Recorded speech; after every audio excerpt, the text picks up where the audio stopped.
세례 요한이 광야에 세를 볼 때에 예수께서 나오심을 보고 이렇게 고백하는 장면입니다. 보라, 세상 죄를 지고 가는 하나님의 어린 양이로다. 이렇게 고백을 합니다. 그렇다면은 또 내가 전에 말하기를 내 뒤에 오는 사람이 있는데 나보다 앞선 것은 그가 나보다 먼저 계심이라 한 것이 이 사람을 가리킴이라 나도 그를 알지 못하였으나 이렇게 이제 나옵니다. 세례요한이 정말 나도 그를 몰랐다 할 때 예수님을 몰랐을까요? 세례요한과 예수님은 6개월 차이로 태어난 사촌지간 정도 되죠. 사촌지간입니다. 세례요한이 예수님을 그냥 몰랐을 리는 없습니다. 예수란 사람에 대해서 분명히 알았습니다. 오늘 여기에서 나도 그를 알지 못했다는 그는 바로 구원자이신, 예수님의 이름 그대로 구원자이신, 구속주이신, 구약 성경이 계속해서 언급해왔던 백성을 죄에서 구원하실 자, 백성을 죄로부터 해방하실 바로 그 육신으로 오신 하나님을 의미하는 것입니다. 그래서 세례요한이 예수님을 보면서 알지 못했는데 하나님께서 말씀하시기를 그 위에 성령이 내리는 것을 보거든. 가시적으로 세례요한이 봤을 때 성령이 오는 것을 봤을 때 그가 바로 하나님의 어린 양이로다 합니다. 요한복음 3장에 보면 그 장면이 나오죠. 비둘기 같은 성령이 이렇게 내렸다. 이렇게 이제 성령의 그 성령을 한량없이 주셨다. 아들을 믿는 자에게 영생이 있다. 이렇게 이제 하늘로부터 오셨다라고 이렇게 분명히 세례요한이 언급을 하고 있습니다. 왜 제자들이 이제 요한의 제자들이 사람들이 세례요한을 더 이상 따르지 않는 것을 보고 시기가 났겠죠. 절로 다 갑니다. 선생님이 이렇게 이야기합니다. 나는 쇠하여야 하고 그는 흥하여야 하리라라고 자기 정확한 자기 정체성을 인식하고 제자들에게 안내한 장면이 나옵니다.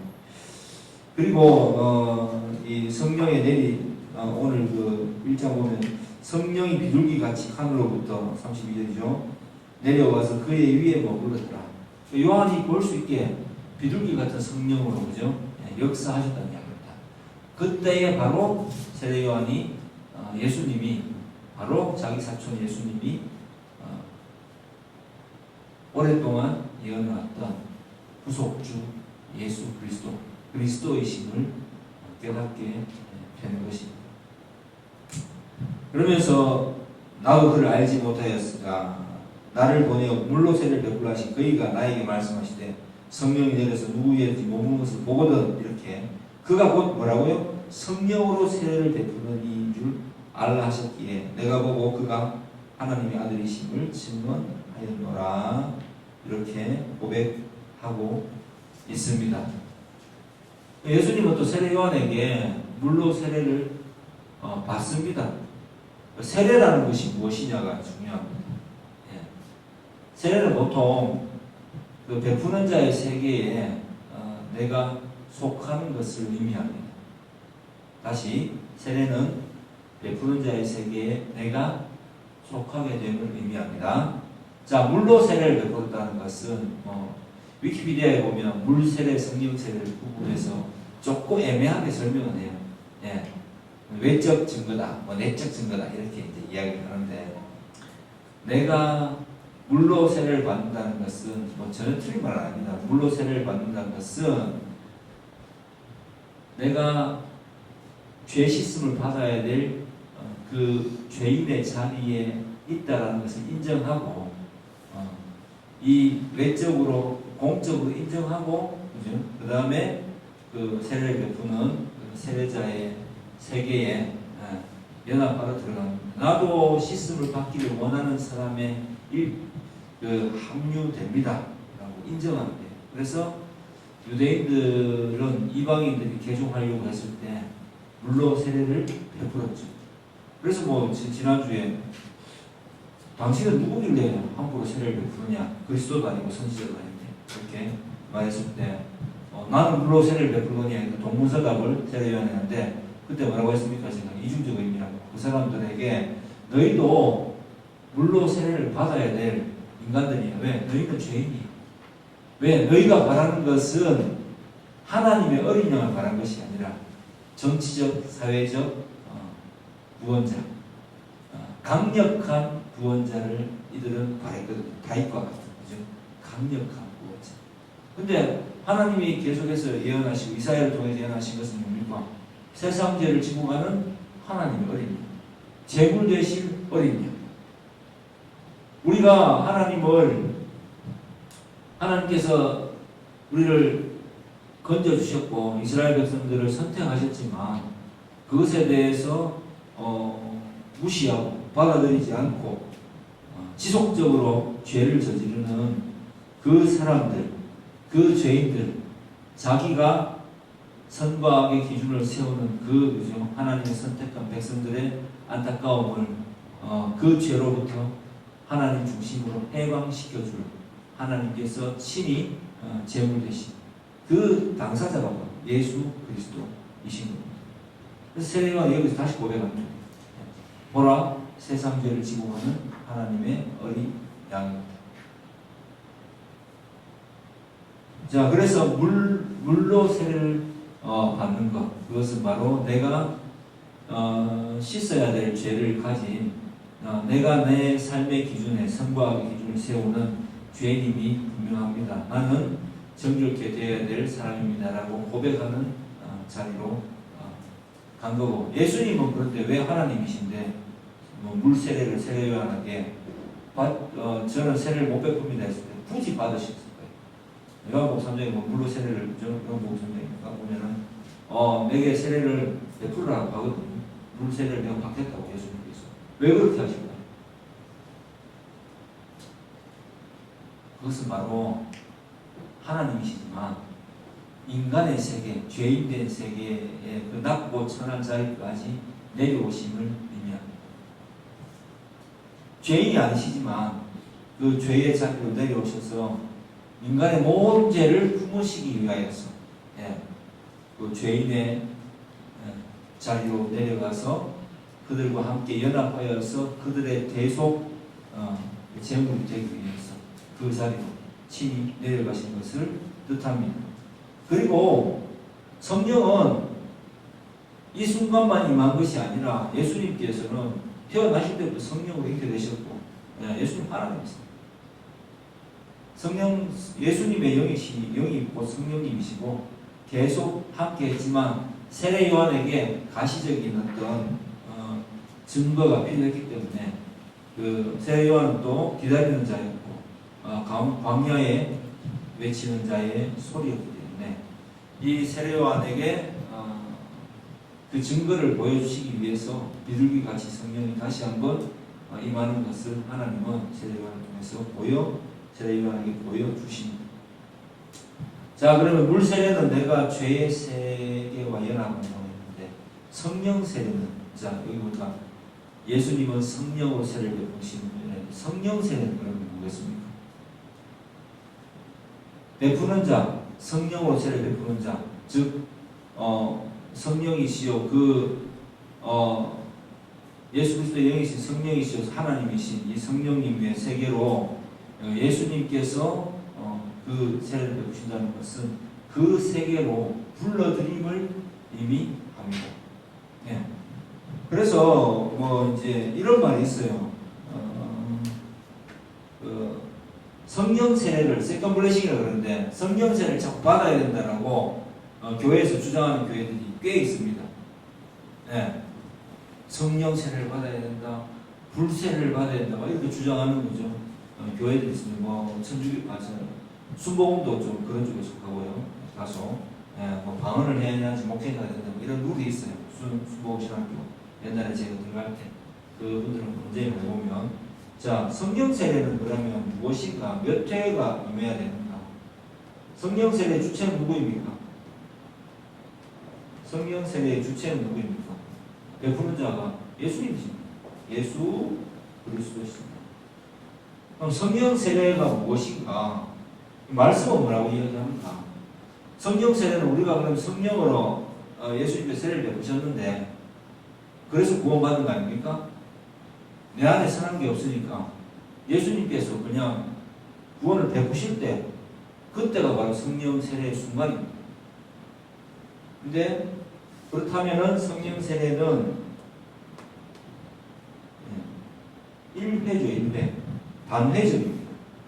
한 번입니다. 한 번. 그죠? 한 번이. 자, 그런데 이걸 자꾸 받아야 될 것처럼 이야기를 합니다. 그게 뭐라고 했습니까? 인간론의 차이. 예. 우리가 생각할 때 성경에 이렇게 있으니까 성령의 세례를 받고 뭐 불과 같이 뜨거워지고 계속해서 성령을 받으라라고 이야기하니까 그렇게 해야 되는 줄 그죠? 이상하게 해석을 해서 그렇게 합니다. 로마서 8장 9절을 한번 보시면 이 성령 세례에 이렇게 얘기가 나와 있습니다. 로마서 8장 9절 말씀 보면 시작. 만일 너희 속에 하나님의 영이 거하시면 너희가 육신에 있지 아니하고 영에 있나니 누구든지 그리스도의 영이 없으면 그리스도의 사람이 아니라. 자, 여기서 나온 육신이라는 단어는 영육 간을 구분한다는 뜻이 아니라고 그랬죠. 육신이라는 단어는 하나님의 영이 없는 상태. 육신의 사람, 그 다음에 영이라는 단어는 하나님의 영이 함께하는 사람을 뜻하는 거예요. 영육을 구분하는 게 아닙니다. 죄가 있는 상태, 죄인됨 고백하지 않은 상태의 사람, 자기가 죄인지도 모르는 거죠. 이 자기 자신을 기준으로 살아가는 사람, 생존에 목매인 사람, 하나님께서 만나주지 않은 사람은 육신의 사람입니다. 성경은 한결같이. 영의 사람은 하나님이 만나주신 사람. 자, 그래서 단회적으로 이렇게 임합니다. 단회적이에요. 그래서 우리는 자꾸 이렇게 생각합니다. 이제 여러분들의 이제 유튜브를 보거나 이렇게 하면 뜨겁고 멋진 분, 소위 말해서 좀 잘 나가는 목회자들이 많잖아요. 예. 그런 분들 중에서 대다수가 이제 어떤 분들 보면 막 뜨거움을 강조하고 성령 세례를 받으라라고 이야기합니다. 근데 로마서에 나와 있잖아요. 성령 세례를 받지 못하면 구원을 못 받아. 근데 어떻게 가르치냐면은 왜 물세례 성령 세례를 막 구분해서 내가 외적으로 하고 위키피디아에 이렇게 돼 있더라고요. 내가 외적으로 물세례를 받는 순간 내가 믿음으로 믿기로 결심하고 함께 이루어지면 좋대요. 믿기로 결심하는 그 순간에 성령 세례까지 주어진다면은 비로소 완전한 세례의 형태가 이루어진다. 이렇게 네이버에 AI가 그렇게 답변해놨더라고요. 제가 보니까 참 이걸 보면 얼마나 참 그럴듯하게 보이는가. 아니에요, 여러분. 성경은 그렇게 말하지 않습니다. 하나님의 구원은 절대적입니다. 절대적 은혜예요. 전적인 은혜예요. 어떻게 되냐면 성령의 세례를 먼저 받게 됩니다. 뭐가 차이 난다고 했습니까? 자, 인간에게 자유의지라는 말을 이제 현대신학자들이 많이 쓰거든요. 예. 인간에게 자유의지가 있기 때문에 하나님 주고 부여하셨기 때문에 인간이 아까 이야기한 대로 믿기로 작정한 순간 성령께서 오신다라고 말을 하면은 누가 주체예요? 인간이 주체잖아. 인간이 마치 성령을 부를 수 있는 것처럼 말을 하는 거잖아요. 이게 바로 뭐다? 네, 이게 바로 세상 사람들이 말하는 그 명상, 칼융의 마지막 그 심리학 끝에 있는 적신, 그런 걸 말하는 거예요. 반상기도, 사막의 교부들 들어보면 거창한 것 같은데 별거 아니에요. 그냥 그렇다는 이야기입니다. 인간론이 잘못돼서 그래요. 그래서 인간에게 자유의지라는 말을, 자유의지라는 말 자체가 좀 문제가 많은 말인데, 자유의지가 있어서 내가 믿기로 한순간 성령께서 오셔서 세례를 베풀어 주신다. 이게 알미니안적 행위적 구원의 관점에서 하는 사람이 하는 말입니다. 이런 이야기 들으면 굉장히 마음이 뜨겁죠. 내가 그러면 결단을 해야 되고, 내가 열심을 해야 되고, 내가 구원받기로 막 결심할 때 성령께서 오신다 라고 하니까 막 부르짖고 막 난리가 나지 않습니까? 근데 과연 그런 의미일까요? 아니란 이야기예요. 왜? 우리는 어둠이었는데, 그냥 여러분들이 지금 만약에 예수님이 믿어진다면 이 믿음은 어디로부터 주어졌냐는 이야기입니다. 믿음은 에베소서 2장 8절. 네, 한번 가보겠습니다. 에베소서 2장 8절. 믿음은 도대체 내가 정말 믿고 싶어 하는 것인가? 에베소서 2장 8절. 밑줄 쫙 끊어놓으세요, 성경에. 자, 시작. 너희는 그 은혜에 의하여 믿음으로 말미암아 구원을 받았으니 너희는 이것은 너희에게서 난 것이 아니요 하나님의 선물이라. 믿음은 뭐라고요? 하나님의 선물. 하나님의 선물. 성령의 세례를 받는 순간 우리는 암흑 같았었는데, 그죠? 뭐 교회 오래 다닌다고 이게 주어지는 것도 아니고, 이거는 전적으로 하나님의 마음입니다. 하나님의 마음이라는 건 너무 불공평하잖아요. 그렇게 외치면 안 됩니다. 그건 성경을 잘 모르는 천사예요. 왜냐하면 노아 때에 노아와 이 8명, 토탈 노아를 포함한 8명이 구원을 받은 것은, 셈함 야벳 거죠. 그의 자부들 아내들이 구원을 받은 것은 하나님의 전적인 은혜지. 하나님의 전적인 은혜지. 노아가 원해서 하나님을 불러서 나를 구원해달라고 한 게 아니란 말입니다. 하나님이 있을 것이라고 해서 믿어지게 했고, 그 믿음의 결과물로 방주를 준비해서 그 홍수에서 살아남을 수 있었다는 것이 한결같은 성경의 구원론입니다. 그래서 내가 자유의지를 가지고 내 마음에 자유롭게 내가 신을 택하고 만날 수 있는 자유가 있다 이렇게 생각을 하면 안 된다는 이야기입니다. 믿음은 뭐라고요? 하나님의 선물. 하나님의 선물이에요. 예. 자, 그 하나님의 선물을 받은 결과, 자, 베드로전서 1장 9절. 베드로전서 1장 9절.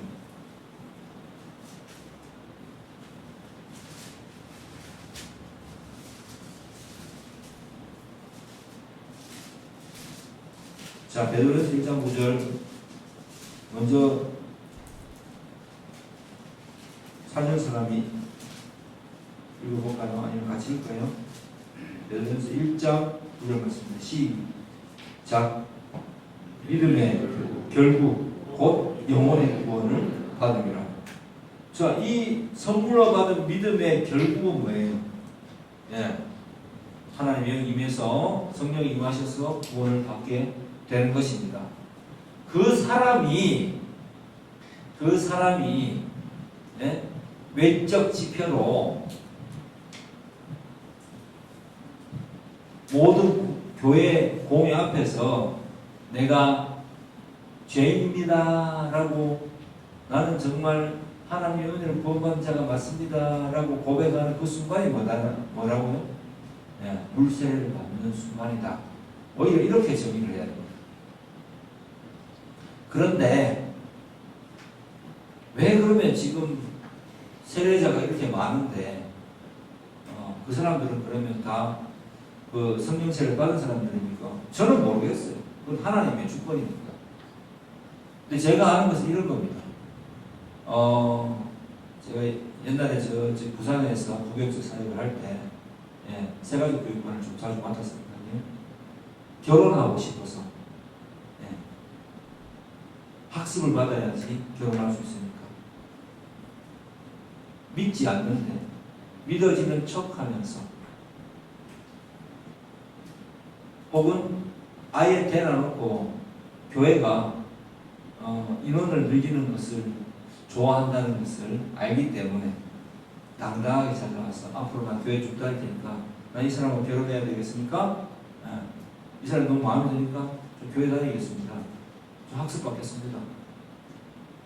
그래서 교육을 해보면 전혀 믿지 않아요. 진짜 이 하나님께서 은혜를 주지 않은 사람들은 무슨 이야기인지 마치 바보처럼 못 알아들어요. 신기할 정도로 못 알아듣습니다. 그 사람이 원하는 것은 뭐예요? 한결같이 어떤 사람과의 결혼을 꿈꾸기 때문에. 그래서 지금 오늘날 기독교가 어떻게 됐습니까? 예. 그런 물세례를 함부로 베풀고 그죠. 뭐예요? 또 안 베풀 수 없는 게 대단하고 그런 말을 하는 사람도 있지만 안 믿기는데 믿는 척 하는 사람들 그죠? 많습니다. 그런데 내가 아무리 봐도 안 믿는 것 같아.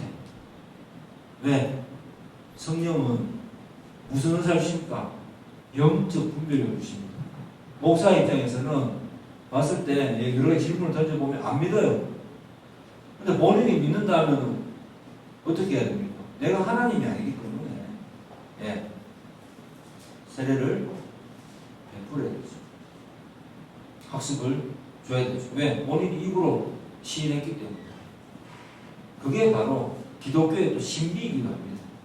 왜 그렇게 되는지 모르겠지만 예수님도 말씀하셨어요.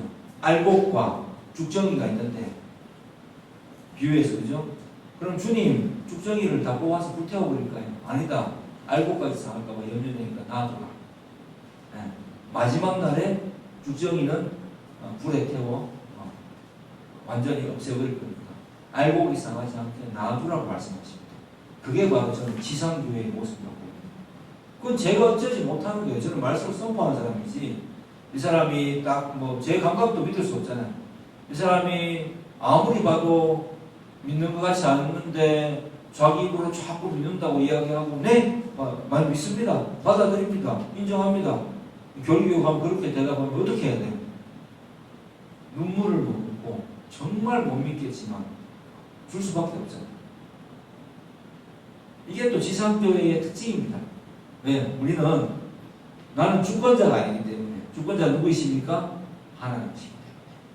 예수님이시기 때문에 제가 마음대로 못하는 거예요. 그 결과 그 결과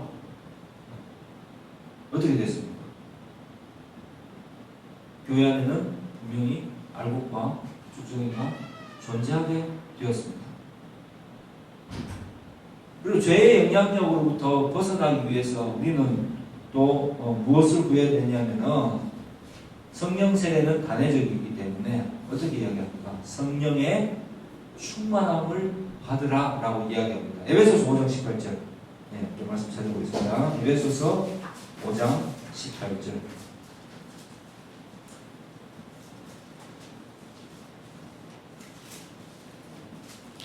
자, 앞뒤로 연결해서 읽어도 됩니다. 15절부터 제가 읽어보겠습니다. 그런즉 너희가 어떻게 행할지를 자세히 주의하여 지혜 없는 자 같이 하지 말고 오직 지혜 있는 자 같이 하여 세월을 아끼라. 때가 악하니라. 그러므로 어리석은 자가 되지 말고 오직 주의 뜻이 무엇인가 이해하라. 술 취하지 말라. 이는 방탕한 것이니 오직 성령으로 충만함을 받으라.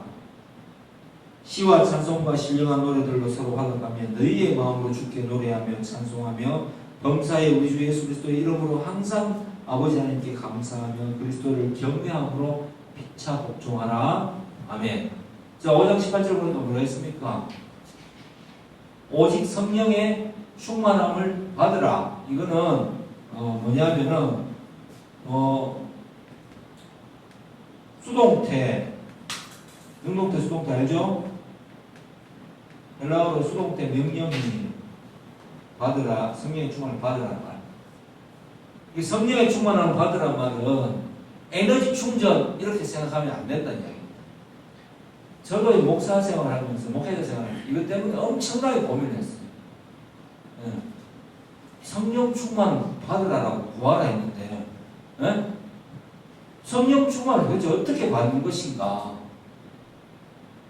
그래서 우리 보통 어떻게 합니까? 대교육 출신들 알죠? 뜨겁게 기도합니다. 막 방언을 받으려고 애쓰고 몸부림치면서 그죠? 혹은 부르짖어 뭡니까? 주여 삼창기도, 심야기도 그렇게 하면서 기도했다고. 그래서 항상 우리 뜨거웠었지. 근데 그게 정말 성령의 충만함을 받는 게 맞을까요?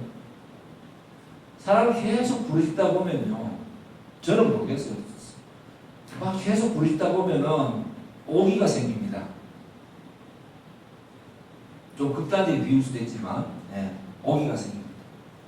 그리고 내 자신의 처지가 생각나기도 하고, 또 내가 지금 여기서 뭐하고 있는 생각도 들고, 하나님, 내가 이렇게 하나님을 가지고 샀는데 나를 안 만나 주시답니까 하면서 막 그냥 뜨겁게 막 뜨겁게 기도하다 보면은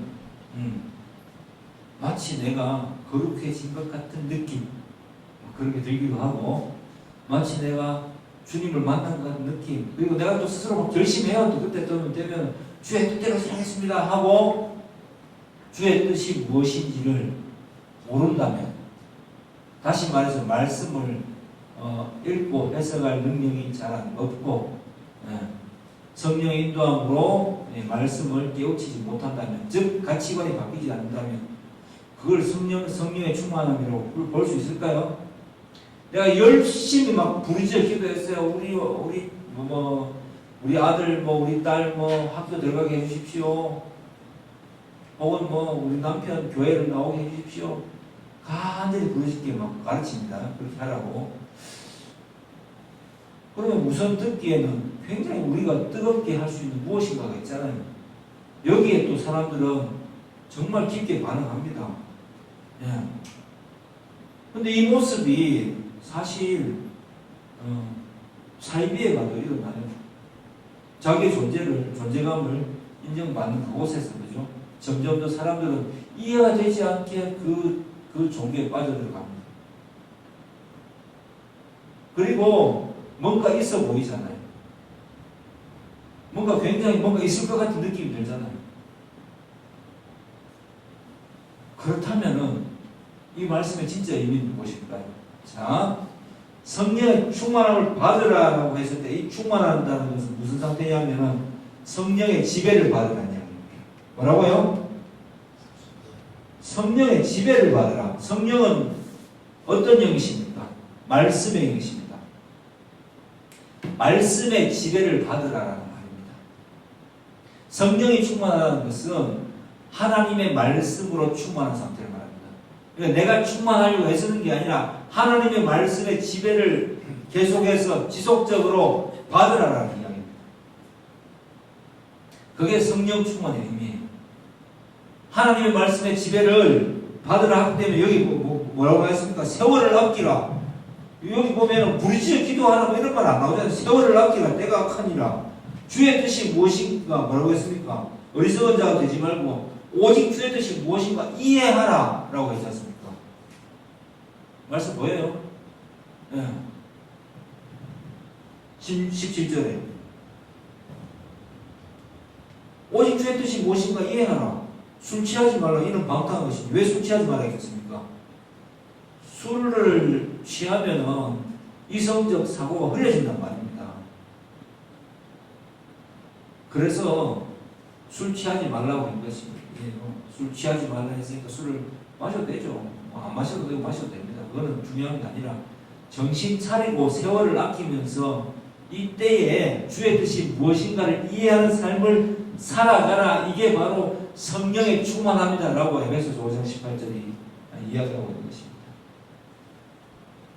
자, 그러면 간단해졌죠? 그래서 말씀을 알아야 되는 거예요. 성령의 세례는 단회적입니다. 로마서 8장 9절에 이야기했듯이 그리스도의 영이 없으면 그리스도의 사람이 아니에요. 그 사람은 성경을 이해할 수가 없어요. 계속 물어보면 딴소리를 해야 됩니다.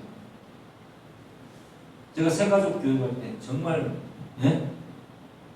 믿지 못하는 상태에서 그냥 안 믿어지는데 보통 남자들이 많이 그래요. 그 교회 다니는 아가씨하고 결혼해야 되거든. 그랬을 때 막 믿는다 그래요. 그래서 막 제가 질문을 던져봐요. 그러면 다짜고짜 믿는다 그래요, 그냥. 어쩌겠어요? 목사님 이거는 아닌 것 같은데요. 담임 목사님이 다 그렇다면서 또 이거 뭘 안 하냐고 주라 그러면 학습 주고 또 지켜보자 이렇게 이야기를 하시죠. 그 말고 또 틀린 말은 아니야. 왜? 내가 주체고 내가 주관자가 아니니까. 난 내가 가르쳐주는 사이, 알려주는 사이. 알겠습니다 하고 그냥 준비시키죠. 심지어는 이거 꼭 해야 됩니까 하고 물어보는 인간들도 있습니다. 정말 황당합니다. 자, 성령의 충만은 다시 말해서 에너지 충전의 개념이 아닙니다. 예. 성령의 충만하면 막 입으면 막 기도가 막 더 나오고 막 랄랄랄랄 막 부엌하고 식하고 이런 방언이 나오는 게 아니라고. 그런 게 아니라고. 성령의 충만을 받으면 말씀에 갈급해지고요. 이 말씀이 말하는 대로 살고 싶은 말씀의 지배를 받고 싶은 생각이 더욱더 많아지고 나의 뜻을 바로 뭐라 했습니까? 나를 날마다 죽이고 쳐서 복종시켜서 그리스도의 뜻에 순종하게 만드는 삶. 그런 가치관이 바로 성령의 충만입니다. 그래서 내가 살아가는 내 생각이 사는 삶이 아니고 내 요구가 관철되는 게 성령의 충만함이 아니에요. 내 종교적 카타르시스를 느끼는 거, 기도하면서 막 접시에 순간에 들어가는 거, 그게 아니라고요. 그렇게 기독교가 흘러가면 결국은 세상 종교와 다를 바가 하나도 없어요. 그렇게 찾게 된 신은 성경이 말하는 하나님이 아니기 때문에 누가 있겠어요? 말씀하시는 하나님이 아니면 누가 있겠어요? 사탄이죠. 공중권세 잡은 자. 응? 사탄이 있겠죠. 사탄이 우리 유혹하잖아요. 그래서 오랫동안 철학을 공부하거나 성령을 받지 못한 상태에서 헷갈릴 때는 어떤 이야기를 하냐면은 이 성령 세례와 성령 충만에 대해서 그죠? 끝도 없이 논합니다. 그리고 결국은 교회의 주가 교회의 부흥을 원하는 것이 주가 되어야 되거든요.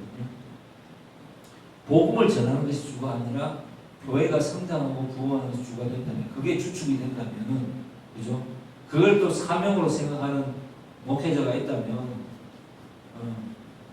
사람을 많이 모으기 위해서는 종교적인 어떤 그 행위를 주면은 사람들이 열광하게 되어 있습니다.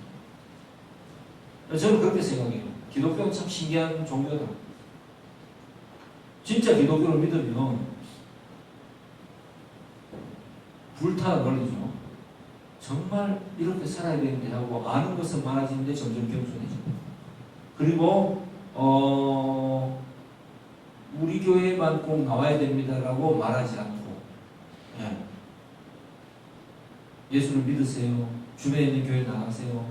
그리고 예수님을 믿는다는 것이 무엇인지를 명확하게 알기 때문에 더욱더 하나님의 말씀에 민감하게 되고 이 세상 속에서 다른 가치관으로 살아가는 누구보다도 괜찮은 사람, 이해할 수는 없지만 세상 사람들이 누구보다도 괜찮은 사람, 누구보다도 자신의 존재론적 결과를 알고 있는 자가 되기 때문에, 소위 말해서 자신의 존재를 확실하게 알게 된 인간이 되기 때문에 누구보다도 좀 합리적인 사람, 생존에 못 매주하는 사람이 되는 것을 의미하기 때문에, 사실 모르는 사람 입장에서는 그죠? 보편 타당성의 이 논리를 따르지 않기 때문에 다 사람이 자기가 그죠? 생존에 관련되고 내 옳고 그런 걸 내가 기준을 세우고 내 주관대로 소위 말해서 살아가는데, 주관대로 살아가는 사람들이 이야기하면 그죠? 서로 다른 이야기를 해도 지하철 타고 가다가 만난 그 아주머니들처럼 말이 잘 통해요. 왜? 니도 그런 걸 생각하는구나. 나도 내 걸 지금 생각하고 있는데 서로 이상하게 안 통한 것들도 잘 통해요. 그런데 이 사람은 지 거를 생각하는데 나는 자꾸 하나님의 것을 이야기하니까 사람들이 이상하게 쳐다보죠.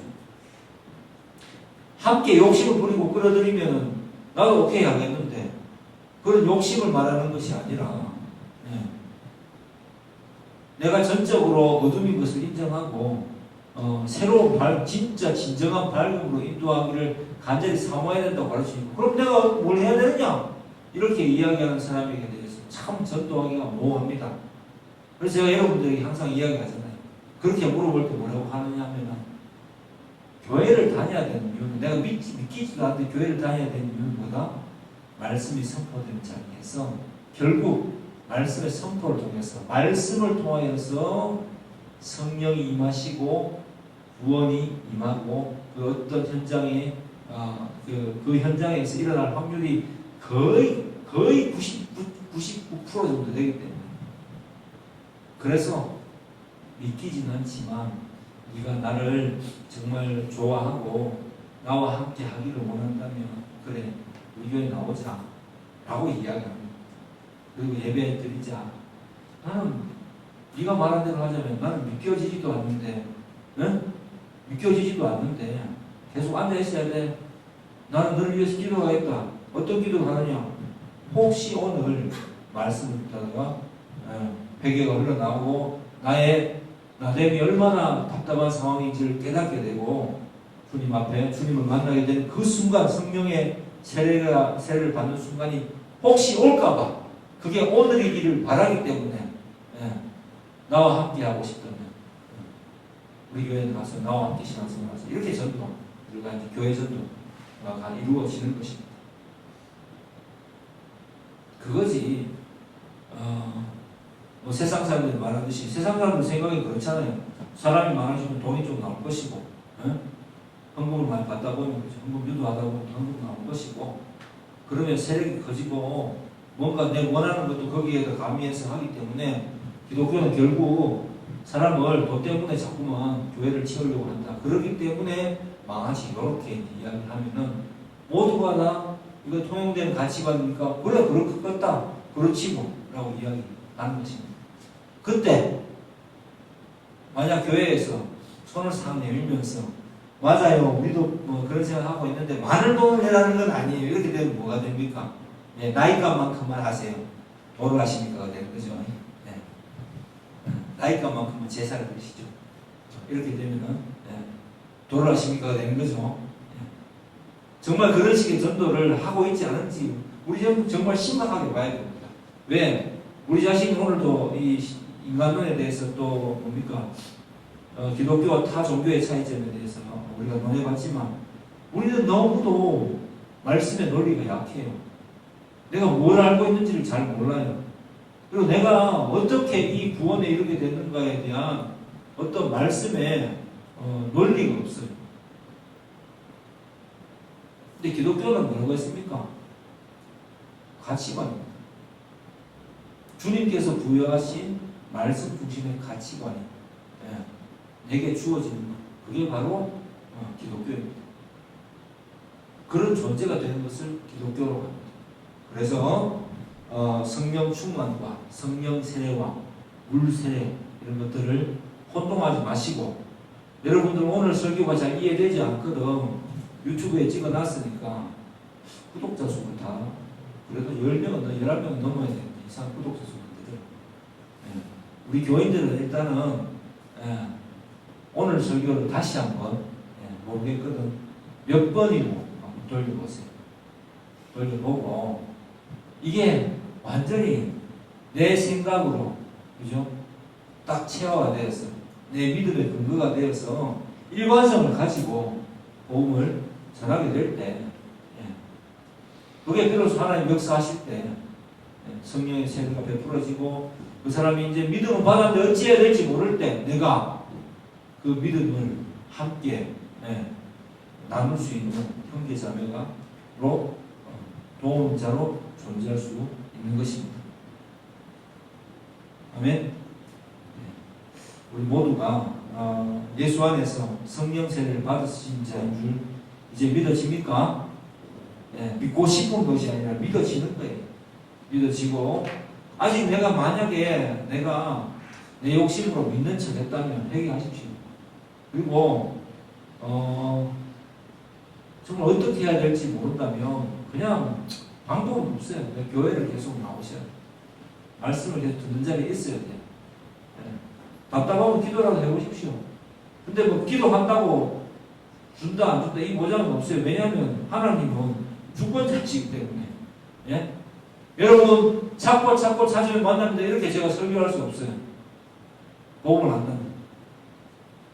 분명한 것은 하지만 하나님이 여러분에게 여러분을 이 자리로 만약에 어떤 누군가를 통해서 이끌었다면 분명히 하나님께서 기회를 주셨을 확률이 분명히보다는 굉장히 높다라는 것은 제가 말씀드릴 수가 있습니다.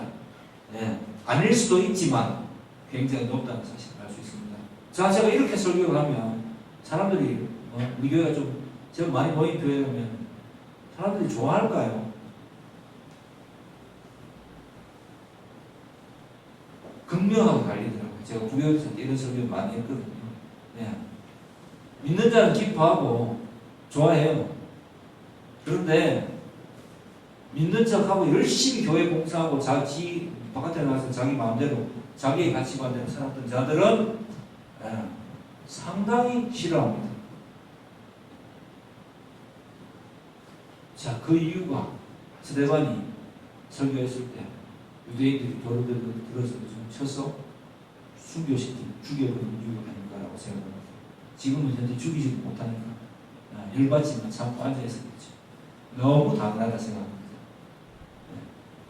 네. 하나님 감사합니다. 이런 설교를 할 수 있게 되었어요. 네, 우리 교회는 뭘 요구하는 교회는 아니잖아요. 네. 뭘 요구가 있다면 여러분들이 하나님을 만나고 하나님께서 만나 주셨다면 네? 말씀 중심의 가치관을 가지고 살아가게 되기를 그냥 기대하는 그거밖에 없어요. 그 대상이 여러분 스스로가 되기를 주의 축복합니다. 그리고 하나님 제게 우리가 믿어지는 자들은 하나님 제게 열매를 주십시오. 열매가 있어야지 기쁜 거예요. 그래서 열매를 주십시오. 제가 또 혹은 또 이렇게 데리고 있는 사람 혹은 만나고 있는 사람 또 교회로 인도하는 사람 중에서 하나님 이 사람의 영혼을 불쌍히 해주십시오. 우리는 자녀이기 때문에 그를 위해서 기도할 수 있습니다. 불쌍히 해주십시오. 그리고 성령을 부어주십시오. 성령의 세례를 베풀어 주십시오. 거짓된 것에서 돌아서게 해주십시오. 라고 기도할 수 있습니다. 인간의 가장 아름다운 순간은요, 자신의 죄를 깨닫고 하나님의 은혜가 임해서 자신의 죄를 깨닫고 비로소 거룩해졌을 때 사람은 잘난치 하겠습니까? 자기 스스로에 대해서 깨닫고 겸손해지고 정말 하나님의 사랑과 하나님의 말씀을 간구하는 자가 되겠습니까? 사람이 제일 매력 있을 때가 언제입니까? 그냥 인간과의 관계에서도 잘난치 할 때보다는 잘난치 할 때는 밥맛이 없잖아요, 그죠? 잘난치 할 때보다는 허점을 이야기할 때 그 사람에게 묘한 친근감이 듭니다. 예. 마찬가지로 하나님의 영이 마찬가지는 아니겠죠. 하나님의 영이 임한 사람은 진짜 임한 사람은 자신의 무지함을 솔직하게 인정하는 자가 됩니다. 그리고 종교적 위선을 내세우지 않습니다. 거짓말을 하지 않습니다. 그리고 주님 앞에서 회개하는 자가 될 것입니다. 저는 오늘 우리 물세례 성령세례 오늘 우리 요한복음 1장 말씀을 통해서 예수께서 어떤 분이시고 또 예수께서 성령의 세례를 베푸신다는 것은 무슨 뜻인지 물세례를 받았다는 것은 무엇인지를 명확하게 알므로써 좀 더 복음의 기초에 바르게 전도를 하고 자기 스스로의 정체성을 확고하게 따지는 그런 귀한 변화의 시간 되기를 주님의 이름으로 축복합니다. 기도하겠습니다.